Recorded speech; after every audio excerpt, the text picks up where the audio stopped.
삶의 현장에 흩어졌다가 이제 예배 자리에 다시 나온 모든 이들에게 우리 그리스도 예수의 사랑과 평화가 하늘로조차 가득 임하기를 축복합니다.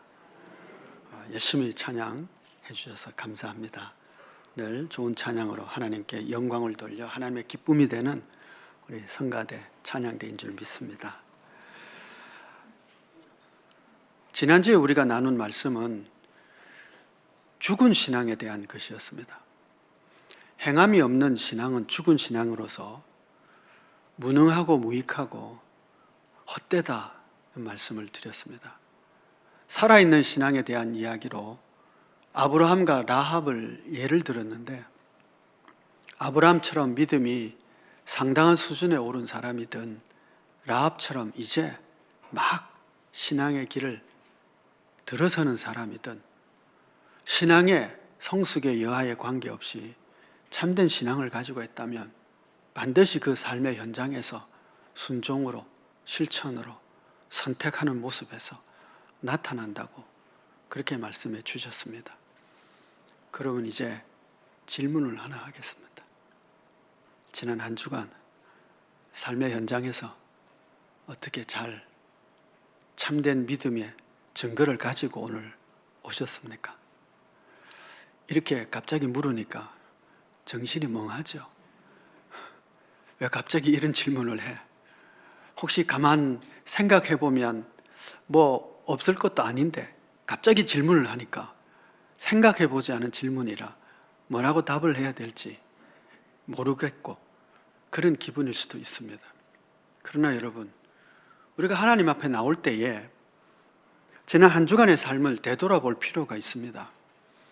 그리고 내가 살아있는 신앙이라면 반드시 그 삶의 현장에서 순종의 증거가 있다고 했으니 그 증거들을 한번 헤아려 보며 그리고 하나님 앞에 나올 필요가 있겠죠. 살아있는 신앙과 죽은 신앙에 대해서 그것이 행동하는 신앙이냐 아니냐, 순종이 있는가, 행함으로 증거된다고 했을 때 오늘 이어지는 말씀 속에서 우리의 살아있는 신앙이 증거될 수 있는 첫 번째 테스트, 그 중요한 장이 있는데 그것이 바로 우리의 언어 생활이다. 그렇게 말씀하고 있습니다. 그러니까 나의 언어 생활을 통해서 내 믿음이 증거될 수 있다는 것이죠. 라오디게아 교회를 자주 언급을 합니다마는 늘 그렇게 생각이 나요. 7교회 중에 마지막 교회였습니다. 그리고 미지근한 교회였죠. 주님이 편지를 이렇게 쓰고 있습니다. 계시록 3장 17절에 네가 말하기를 나는 부자라 부유하여 부족한 것이 없다 하나 네 공고한 것과 가련한 것과 가난한 것과 눈먼 것과 벌거벗은 것을 알지 못하는도다. 라오디게아 교회는 부자였습니다. 물론 물질적인 부자도 있지만 스스로 생각할 때 나는 꽤 괜찮은 사람이다. 우리는 믿음도 부유하고 물질도 부유하고 하나님의 은총과 그리고 부욕해 하신 증거도 참 많다. 그렇게 생각했어요. 부유하다고. 그러나 주님의 눈에 볼 때는 그들은 가련하고 가난하고 벌거벗었고 그리고 눈먼 자들이었다 그럽니다. 눈이 멀었다는 얘기는 못 본다는 이야기잖아요. 실제는 보지 못하면서도 자기가 부자라고 생각을 하고 자신은 헐벗은 자가 아니라고 생각하고 그렇게 있었던 것이죠. 혹시 오늘 우리가 그렇지는 않을까라는 생각을 해보는 것입니다. 내가 과연 주님의 눈으로 내 모습을 보고 있는 것일까? 나는 가련하고 벌거벗은 부끄러운 자인데 내가 못 보고 있는 것은 아닐까? 주님이 보실 때 너 믿음이 없어. 너는 믿는 자가 아니야 라고 하는데 우리는 스스로 생각할 때 내 믿음이 꽤 괜찮아 라고 그렇게 착각하고 있지는 않을까라고 하는 것이 늘 염려인 것이죠. 라오디게아 교회에 주님이 이렇게 말을 합니다. 내게서 연단한 금을 사서 부유하게 하고 흰옷을 사서 입어 벌거벗은 수치를 보이지 않게 하고 안약을 사서 눈에 발라 보게 하라. 그럽니다. 주님께 연단한 금을 구하고 흰옷을 구하고 의의 옷을 구하고 안약을 구해서 너의 벌거벗은 것을 가리고 보지 못하는 것을 보고 그래라. 그건 주님의 편지인 것이죠. 이 말씀을 생각하며 우리가 다시 생각해 보는 것입니다. 지난 한 주간 나는 정말 내 삶의 현장에서 참된 신앙인으로서의 그 증거들을 가지고 왔을까? 그런 증거들이 있을까? 한번 보자는 것이죠.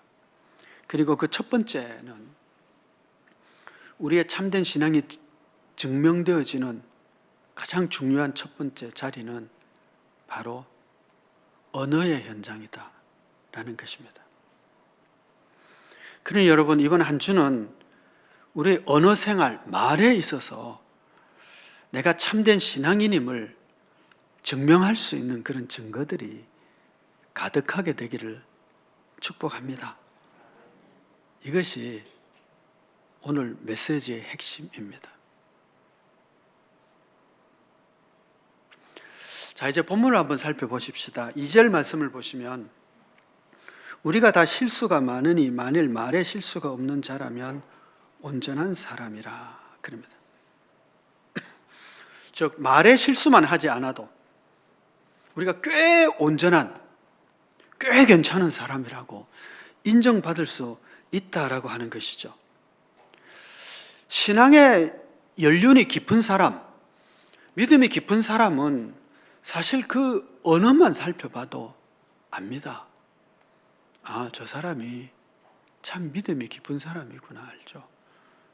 신앙인뿐만 아니라 일반 사람들도 마찬가지입니다. 그의 언어를 들어보면 그가 배운 사람인지 아닌지, 지식이 있는지 없는지, 그가 생각의 깊이가 있는 사람인지 아니면 생각이 얕은 사람인지 아니면 유치한 사람인지 성숙한 사람인지 그의 말을 들어보면 압니다. 한자어로 품격이라고 하는 단어가 있습니다. 품격. 그 품이라는 단어가 물건 품자더라고요. 그리고 그 품에 대한 설명이 이렇더라고요. 어떤 물건을 분별하는 것, 품평할 수 있는 것. 품이라는 것은 물건을 품평하는 겁니다. 근데 그 품이 어떻게 쓰여지느냐 하면 입구자 3개거든요. 밑에 입구자 2개, 위에 하나 겁니다. 그러니까 말을 들어보면 알지 못하지만 어떤 장사꾼이든 누구든지 그 말하는 걸 1마디, 2마디, 3마디 이상 들어보면 그가 팔려고 하는 물건이 진짜인지 가짜인지 어떤 건지 분별할 수 있고, 사실은 그의 말을 자꾸 들어보면 그 사람이 어떠함도 평가할 수 있다는 거죠.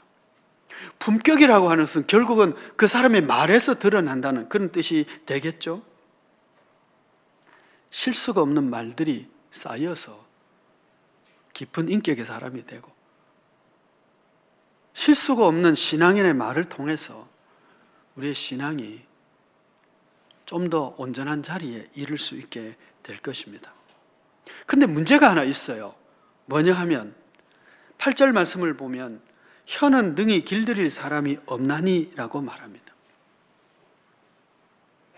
혀를 길들일 사람이 없다고 그럽니다. 2절에서는 우리가 다 실수가 많으니 그럽니다. 이 길들여지지 않은 혀로 말미암아 우리가 이런저런 실수도 많아야 하지만 언어의 실수가, 말의 실수가 참 많다는 겁니다. 그러니 길들여지지 않는 이 혀를 잘 길들여서 좋은 신앙인, 좋은 인격인이 된다는 것은 대단히 어려운 일이다 하는 것을 알 수 있게 되지요. 그래서 야고보는 이 성도의 언어에 관한 말씀을 하면서 이것이 가장 중요한 우리 믿음의 실천의 장인데, 이 언어를 얘기하면서 선생이 많이 되려 하지 마라 그럽니다. 이 말은 무슨 뜻이냐 하면 가르치려고만 하는 자가 되지 말라는 것입니다. 왜냐하면 실수가 많으니까.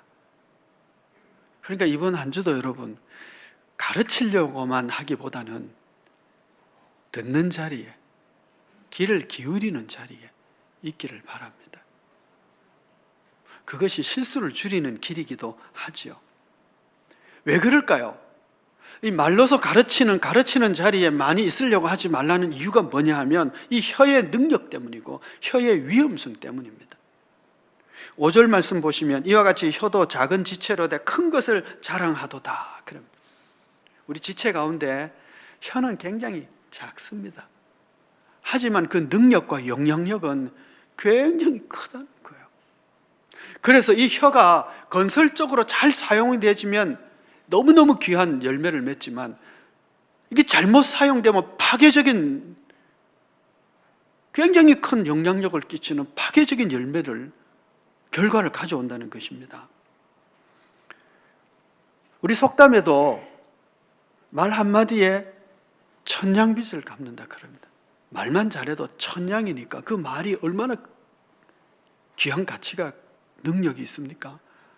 잠언을 보니까 경우에 합당한 말은 아려새긴 은쟁반에 금사가니라 그럽니다. 말이 금사가가 되는 거예요. 그냥 금사가 정도가 아니라 아주 멋진 은쟁반에 올려져 있는 금사과 같다. 그런데 이 잠언이 또 이렇게 말합니다. 의인의 입은 생명의 샘이라도 악인의 입은 독을 머금었느니라. 생명의 샘 같은 말이 있는가 하면 독을 머금은 말도 있다는 거예요. 그러니까 이 혀가 건설적으로 사용되어지면 생명의 위대한 열매를 맺지만 파괴적으로 사용하면 독이 되어서 수많은 사람을 죽일 수도 있는 위험한 지체라고 하는 것이죠. 야고보는 이 혀의 권세에 대한 이야기를 하면서 말을 예로 들고 그리고 광풍에 조정되어는 그 선박을, 배를 예로 들고 있습니다. 재갈을 물려 제어되는 말은 굉장히 사람에게 유용합니다. 그리고 큰 힘을 발휘하죠. 13세기에 전 세계 최강의 군대가 몽골군입니다. 징기스칸의 군대죠. 그리고 징기스칸의 이 몽골군의 강력한 첫 번째 원인이 뭐냐라고 했을 때 몽골 말이라고 그럽니다. 이 말이 걷는 게 조금 다르대. 훈련을 그렇게 시켜서. 그래서 기수가 타고 그 말을 잘 몰 뿐만 아니라 그 말 안장 위에서 잘 수도 있다고 그래요. 걷는 것이 그렇게 훈련이 되어 있다고 그래요. 그리고 몽골의 추위와 더위를 잘 이겨냈기 때문에 그 강한 말이라고 그래요. 여러분, 아무리 강하고 잘 훈련돼도 기수가 재갈을 물리지 않으면 안 되는 거죠. 재갈을 물려서 잘 훈련된 말을 가지고 진격을 하니까 얼마나 빨리 움직이는지 적군이 미처 방어도 하기 전에 신속하게 군대가 몰려오는 겁니다. 강력한 군대라고. 광풍에 몰려가는, 이렇게 가는 그 배를 생각해 보십시오. 키가 있어서 그걸 잘 선장이 조정하면 바람이 강하게 불면 불수록 더 빨리 가겠죠, 목적지에. 그런데 키에 조정이 안 되면 광풍에 밀려가는 배는 어떻게 됩니까? 파산해요. 저기 암초가 있는데도 조정이 안 되면 그냥 가서 받아서 깨어지겠죠. 하지만 그 키가 작지만 잘 조정을 할 수만 있으면, 조정이 되는 배는 광풍 때문에 오히려 더 빨리 갈 수 있으니 얼마나 유용합니까? 그런데 문제는 이 제어되지 않는 혀에 의해서 파괴적으로 사용될 때의 문제예요. 그것이 너무 커서, 그 해악이 너무 커서 온몸을 더럽히고 삶의 수레바퀴를 불사르고 그 사르는 것이 지옥불에서 나는 것 같다고 6절에서 말씀하고 있습니다. 작은 불이 그냥 온 산을 태우는 것 얼마나 위험한지 우리가 가끔 보지 않습니까? 저는 기억에 나는 것이, 동해안에 이렇게 가다 보면 동해시를 조금 지나서 위로 올라가면 그 불 때문에 그 막 온 산이 막 타버린 거 볼 수 있거든요. 근데 그 불이 얼마나 놀라운지 막 산을 막 넘어가고 말이죠. 큰 도로를 넘어서 해안가에 있는 집들을 다 태워버리고 엄청난 불의 위력을 보게 됩니다. 그런데 이 혀가 그렇게 불이하며 지옥에 나오는 지옥의 불과 같다. 그럼 지옥불을 우리가 경험해 보지 못해서 모르지만 한 가지 아는 것이 있는데, 지옥불은 꺼지지 않는 불인 것 같아요. 영원히 안 꺼지는 것이죠.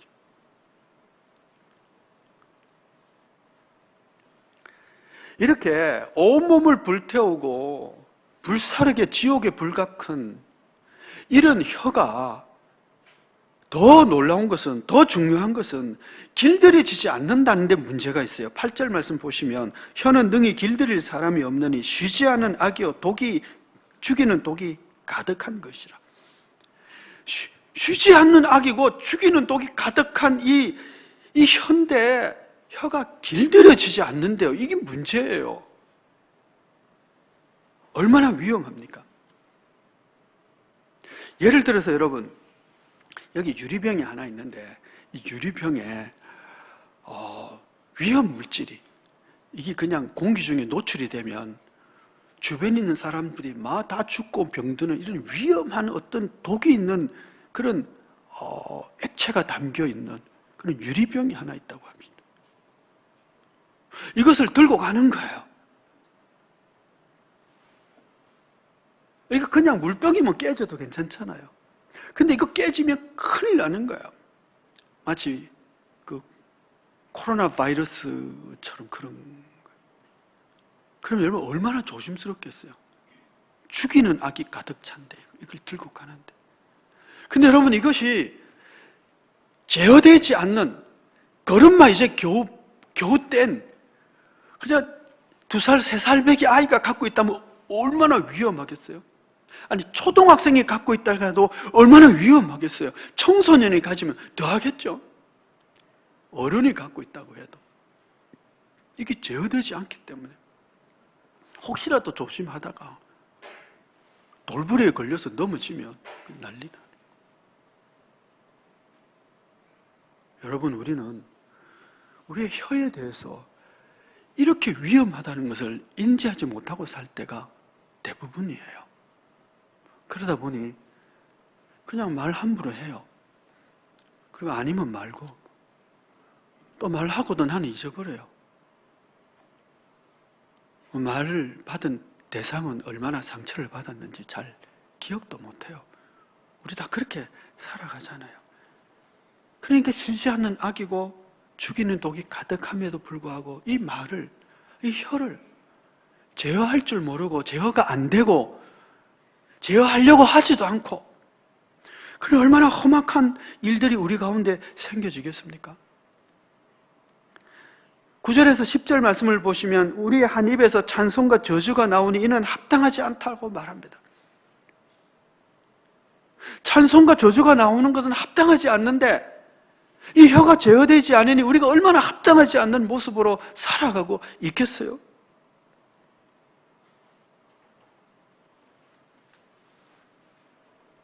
어떻게 하면 좋겠어요, 여러분? 길들일 사람이 없다는 것은 우리가 안 된다는 이야기예요. 나는 할 수 없다는 이야기입니다. 조금 잠시 길들여진 것 같아도 잠시만 방언하면 금방 이 혀라고 하는 것이 막 불의의 말들을 하고요, 파괴적인 행위들을 하고 내 삶의 수레붓기를 불태워버린다는 거예요. 어떻게 하면 좋아요? 나도 할 수 없고 여러분도 할 수 없고 누구도 할 수 없는 이 제어되지 않는 혀의 문제, 그 혀로 말미암아 우리의 삶이 파괴되는데 어떻게 하면 좋겠어요? 오늘의 메시지의 핵심입니다. 제어되지 않는 혀 때문에 우리의 삶이 송두리째 파괴되어 버리는 이 혀, 나는 안 되지만 하나님은 하실 수 있다는 것입니다. 하나님 때문에 우리는 활로를 찾을 수 있고요, 하나님 때문에 이 혀의 문제를 해결할 수 있는 길이 생겨집니다. 이것이 우리가 살 길이고 신앙인들이 나아갈 수 있는 길입니다. 알파 코스를 하게 되면 오늘 장로님도 기도를 하셨는데 이제 여러 가지 얘기들을 이제 기독교의 참된 진리가 뭐냐는 것을 이제 성경을 근거로 해서 이렇게 소개하는 시간입니다. 그래서 뭐 믿음이 어떻고 예수님이 누구시고 기도는 어떻게 하는 것이고 우리의 믿음 세계가 어떤지 우리가 살아가는 것을 어떻게 살아야 될지 그 믿음의 기초적인 내용들을 쭉 합니다. 그런데 이 내용들의 전체에 아주 굉장히 중요한 핵심적인 내용이 있습니다. 그래서 제가 굉장히 강조를 해요. 뭐냐 하면 알파 코스는 기독교의 독특성을 이야기하는 것입니다. 그런데 다른 종교와 기독교가 다른 그 독특성이 무엇이냐는 것을 말씀을 꼭 드려요. 그게 뭔지 아세요? 그건 방향입니다. 세상 사람들이 구원받는 방식은 구원의 길은 내가 노력해서 선한 일을 하고 또 뭔가 구제를 하고 기도를 많이 하고 내가 뭔가를 쌓아서 하늘에 닿으려고 해요.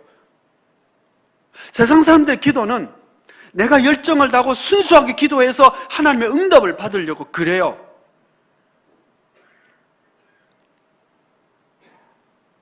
그런데 기독교는 내가 하는 것이 아니라 하나님이 시작하셨다는데 그 방향에 있어요. 구원의 은총이 있어요. 내가 노력해서 의에 이르는 것이 아니라 내가 죄인 되었을 때 하나님이 우리를 사랑하셨다라고 말합니다. 하나님이 우리를 사랑하셔서 세상에 육신을 입고 오셨다고 그래요. 방향이 완전히 달라요. 하나님이 시작하셨고 하나님이 내 구원을 책임져 주시고 하나님이 내게 은혜를 베풀어 주셔서 내가 믿음의 세계에 들어오게 되었고 깨달음을 갖게 되고 하나님이 내 기도에 응답하고 싶어서 하나님이 내게 역사하시기 위해서 내 기도에 귀를 기울이심으로 기독교의 기도가 능력이 있는 거예요. 내가 경건하기 때문에 기도의 능력이 있는 것이 아니라 하나님이 내 기도에 응답해 주시기 때문에 기도의 능력이 있는 것이거든요. 인간이 고안한 어떤 생각이고 지혜이기 때문에 진리가 아니라 하나님이 말씀해 주셨기 때문에 진리인 거예요. 이건 방향이 완전히 다른 것이죠. 제가 시작하면서 라오디게아 교회를 언급한 이유가 있습니다. 우리의 가련한 것과 우리의 눈먼 것과 우리의 부끄러운 것을 내가 가리려고 하는 것이 아니라 내가 열심을 다해서 어떤 금을 살려고 하는 것이 아니라 하나님께 예수님께 구하라는 거예요. 구하면 내가 너희에게 단련된 금을 주고 내가 의의 옷을 입혀주고 내가 안약을 너에게 주겠다는 거예요. 하나님이 주시겠다는 거거든요. 그러면 우리의 혀의 문제는 어떻게 할까요? 나는 못해요. 그런데 하나님께서 해결책을 주시는 거죠. 마태복음 12장을 보시면 이런 사건이 생깁니다. 예수님께서 귀신 들려 말 못하고 못 보는 사람을 고쳐줍니다. 귀신을 쫓아내서 고쳐준 거죠. 그러자 바리새인들이 와서 뭐라고 얘기하느냐면 저가 귀신의 왕인 바알세불을 힘입어 귀신을 쫓아냈다고 말해요. 그들에게 주님이 이렇게 말씀하시죠. 마태복음 12장 34절인데 독사의 자식들아 너희가 악하니 어떻게 선한 말을 할 수 있느냐? 이는 마음에 가득한 것을 입으로 말함이라. 선한 사람은 그 쌓은 선에서 선한 것을 내고 악한 사람은 그 쌓은 악에서 악한 것을 내느니라. 지금 하나님께서 주께서 귀신을 쫓아내서 말 못하고 보지 못하는 사람을 고쳐주셨어요. 그 선한 행위를 보고 선하다고 말해야 되는데 바리새인들은 선하다고 말을 못하는 거예요. 왜? 악하니까. 그러니까 이 독사의 자식들아 너는 악하니까 악한 것이 가득 차니 악한 말밖에 못하구나 그렇게 말씀하신 거예요. 사람이 마음에 가득한 것으로 말을 하는데 악한 것이 가득하니 악한 행위를 하고 악한 말을 하고 선한 행위, 선함이 가득 차면 선한 말을 할 것이라는 거예요. 바로 이게 해결책이에요. 우리의 혀는 제어되지 않지만 우리의 마음속에 우리의 심령에 선한 것이 가득 차면 우리가 선한 말을 할 것이라는 거죠. 이것이 주님이 우리에게 주신 하나님이 우리에게 말씀한 해결책입니다. 마음에 가득한 것을 입으로 말합니다. 그러면 여러분 선하다는 것이 뭐예요? 선함을 채워야 되는데 이게 선함이 뭘까요? 주님께서 이런 말씀도 하셨어요. 어떤 사람이 주님을 찾아오셔서 이렇게 얘기하죠. 선한 선생님이여, 내가 무엇을 하여야 영생을 얻을 수 있으리이까? 그때 주님께서 이렇게 말씀합니다. 네가 어찌하여 나를 선하다 하느냐? 하나님 한 분 외에는 선한 이가 없느니라. 여러분, 우리 마음에 선함을 채운다는 것은 바로 이런 것입니다. 선한 하나님을 채우는 겁니다. 내 안에 선한 하나님의 말씀으로 채우는 것입니다. 내 안에 선한 하나님의 영, 성령으로 충만함을 가꾸는 것입니다. 그걸 요구하는 것이고 기도하는 것입니다. 매일매일 말씀을 묵상하고 그 말씀을 내 마음에 새기는 것은 선한 말씀이 오늘도 내 심령에 살아있기를 원하는 것입니다. 그렇게 선한 하나님으로 채워질 때에 우리는 선한 말을 할 수 있는 자가 되는 것이죠. 내 혀를 제어하는 것이 아니라 내 마음에 하나님으로, 선한 하나님으로, 거룩한 하나님의 말씀으로 심령에 새기고 충만하게 하는 것이죠. 그렇게 성령님으로 채우고 하나님의 말씀으로 가득 채우고 그 성령의 조명하심이 내 안에 가득할 때 내 안에 사랑과 평화와 기쁨이 충만하게 될 것이고 우리의 마음에 가득한 신령한 주님의 성품이 나의 말로, 나의 행실로 드러나게 될 것입니다. 이것이 승리의 길입니다. 말의 중요성에 대한 교훈은 찾아보니까 너무너무 많더라고요. 그 중에 하나 율곡전서에 이런 말이 있었습니다. 율곡 선생님이 하신 말씀인데, 인지 과실은 다유 언어라. 사람의 과실이라고 하는 것은 말 때문인 경우가 너무 많다. 언필충신이라, 말을 할 때는 필히 충성스럽고 신실하게 하고, 발필이시라, 말을 할 때는 시적절하게 해라. 그 중에 앞부분에 있는 말씀, 사람의 과실은 말 때문인 것이 너무 많다. 야고보는 우리의 삶의 현장에서 우리의 믿음이 참된 믿음을 증거하는 것이 우리 말의 현장이라고 말했습니다. 그리고 말이라고 하는 것은 반드시 상대방이 있게 되잖아요. 그래서 그 말 때문에 말의 현장에는 생명의 역사도 나타나고 파괴의 역사도 나타나는 것입니다. 그 말의 현장에서는 나의 품격도 드러나게 되는 것이죠. 그러니 우리가 실수가 많으니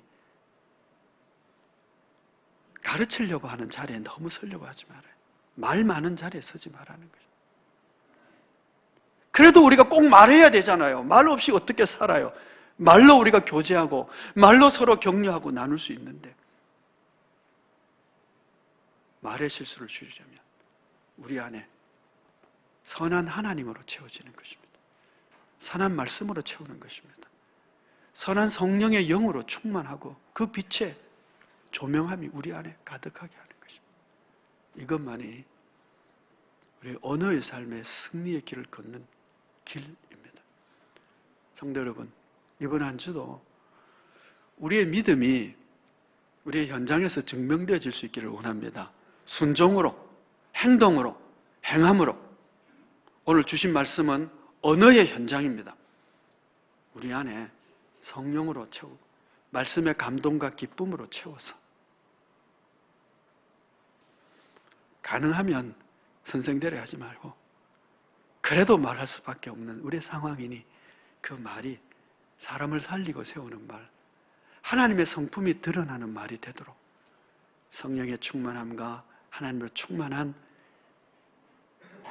우리 모두의 심령이 되고 이번 한 주도 승리하는 그런 우리 모두가 되어지기를 축복합니다. 기도하겠습니다. 은혜로우신 아버지 하나님, 우리 심령에 하나님이 거하시기를 간절히 소원합니다. 하늘의 빛이 우리의 심령을 채워서 주의 거룩함으로 가득 차고 주의 성령의 임재하심이 우리 가운데 가득해서 부득이하는 언어 속에서도 주의 선하심과 거룩하심과 생명과 사람을 살리는 열매가 드러나는 언어가 되게 하여 주옵소서.